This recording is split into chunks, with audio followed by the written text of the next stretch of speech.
increase in incident light beyond a point causes the breakdown of chlorophyll and a decrease in photosynthesis. अगर light की intensity एक beyond point से optimum point से ज़्यादा हो गई तो वो क्लोरोफिल को ब्रेक डाउन कर देगा, जिसकी वजह से फोटोसिंथेसिस कम हो जाएगा। अब करते हैं second external factor, that is a carbon dioxide concentration. यहाँ पे जो carbon dioxide is a major limiting factor for photosynthesis. ये फर्स्ट लाइन है, हमें पता होना चाहिए।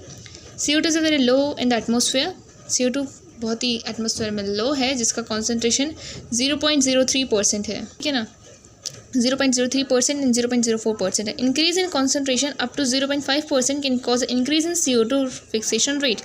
अगर CO2 0.03 इसका मतलब कॉन्सेंट्रेशन, अगर 0.05 तक हमने इसका कॉन्सेंट्रेशन किया तो ठीक है, इंक्रीज होगा, बट बियॉन्ड दिस लेवल ये हमारे लेवल को, प्रोसेस को डिक्रीज कर देगा, ठीक है ना। फिक्सेशन कम हो जाएगा हमारा कार्बन डाइऑक्साइड के साथ।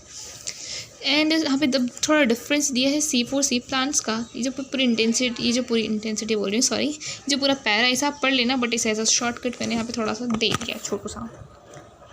तो यहाँ पे C4 प्लांट्स है, C3 प्लांट्स है। C4 प्लांट्स का जो सैचुरेशन लेवल है carbon dioxide, that is 360 ppm। 360 ppm generally लिखते हैं, बट एनसीईआरटी ने लिखा 360 माइक्रो पर लीटर। एंड C3 का था, C4 का है ये, एंड C3 का 450 माइक्रो पर लीटर दिया है। तो इसका ऑप्टिमम CO2 कॉन्सेंट्रेशन है, C4 है तो 360 ppm एंड C3 का है 450।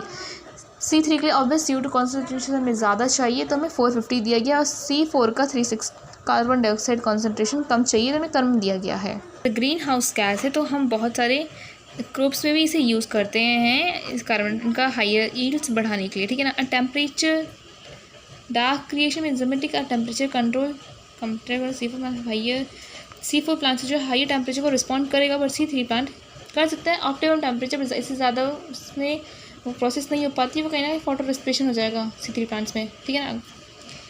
और C4 प्लांट्स में इनका हैबिटेट पे डिपेंड करता है। ट्रॉपिकल प्लांट्स जो हैं, जो इक्वेटर के पास है, उनके पास टेम्परेचर ऑप्टिमम ज़्यादा है, तो वो ज़्यादा पे रिस्पॉन्ड कर देंगे। बट टेम्परेट वाले जो हैं, जो कि नॉर्थ साउथ पोल, जो नॉर्थ पोल और इक्वेटर के ऊपर हैं, और जो मतलब जो नॉर्थ और साउथ पोल और इक्वेटर के बीच में आते हैं, that is a temperate zone. तो वहाँ पे प्लांट इतना अडेप्टेड नहीं है हाई टेम्परेचर को लेके, सो उसमें थोड़ा कम चाहिए होता है टेम्परेचर।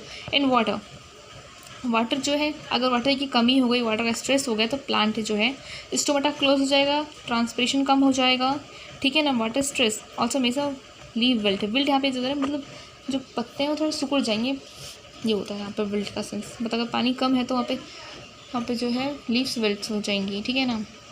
और वाटर स्ट्रेस भी हो जाता है, और ये एब्सिक एसिड में होता है प्लांट ग्रोथ एंड, हम प्लांट ग्रोथ एंड डेवलपमेंट वाले चैप्टर में हम थोड़ा पढ़ेंगे इसकी वजह से, इसमें एब्सिक एसिड का क्या हार्मोनल रोल है इसमें, ठीक है। Let's look of NCERT, NCERT मतलब चैप्टर तो हो गया कंप्लीट, बट यहाँ पे जो समरी होती है ना, समरी में हम न्यू थिंग्स देखते हैं जो कि पूरे चैप्टर में नहीं दिया गया हो। समरी में हम वो चीज़ देखते हैं जो पूरे चैप्टर में नहीं मिला हो। तो एक्चुअली जैसे समरी ज़्यादा कुछ बड़ी है नहीं, अब तो सारा कुछ था, बट इन्हें यहाँ पे देखो थोड़ा सीक्वेंस बता दिया कि PS2 पहले होता है, फिर PS1 होता है, फिर फाइनली NADPH का फॉर्मेशन होगा, फिर NADPH बैक रिएक्शन में यूज़ होगा, ठीक है। फिर रबस्को जो है also act as a catalyst and wasteful oxygenation process in C3 plants, that is a photorespiration, ठीक है। और high temperature high light intensity पे भी ऐसा कुछ होता है C3 प्लांट्स में।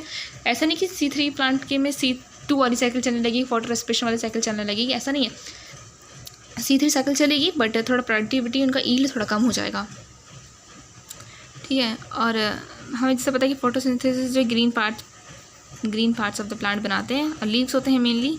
यहाँ पे देखो membrane on the sides of a light reaction while the chemiosmotic pathway occurs in the stroma. Chemiosmotic pathway occurs in stroma membrane, मतलब साइक्लिक फोटोफॉस्फोराइलेशन जो प्रोसेस है वो membrane side of a light reaction. Membrane is a chloroplast का जो membrane है थैलाकोइड्स, वो उसमें हो रहा है। डार्क रिएक्शन तो स्ट्रोमा में ही हो रहा है, और कीमियोऑस्मोटिक भी स्ट्रोमा में हो रहा है, ठीक है। Thank you, have a nice day.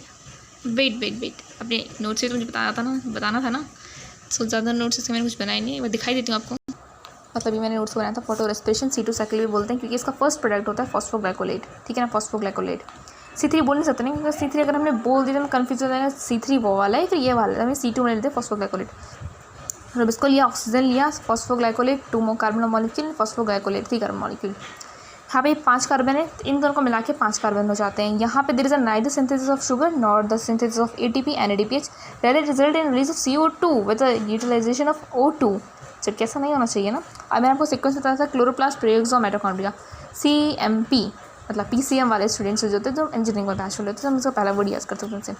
Factor affecting photosynthesis में इंपॉर्टेंट है ब्लैकमैन्स लॉ ऑफ लिमिटिंग फैक्टर, जो कि 1905 में ब्लैकमैन्स ने दिया था, और उसने एक्सटर्नल फैक्टर पे बोला गया था। यानी कि इंटरनल फैक्टर पर आप सोचो, एक्सटर्नल फैक्टर जैसे हम देख सकते हैं, जैसे हम वेरी कर सकते हैं, इंटरनल फैक्टर में वेरी नहीं कर सकते ना, मतलब बहुत अंदर वाली हो जाएगी, गहराई वाली हो जाएगी, उसमें हम नहीं कर सकते हैं। Thank you and have a nice day.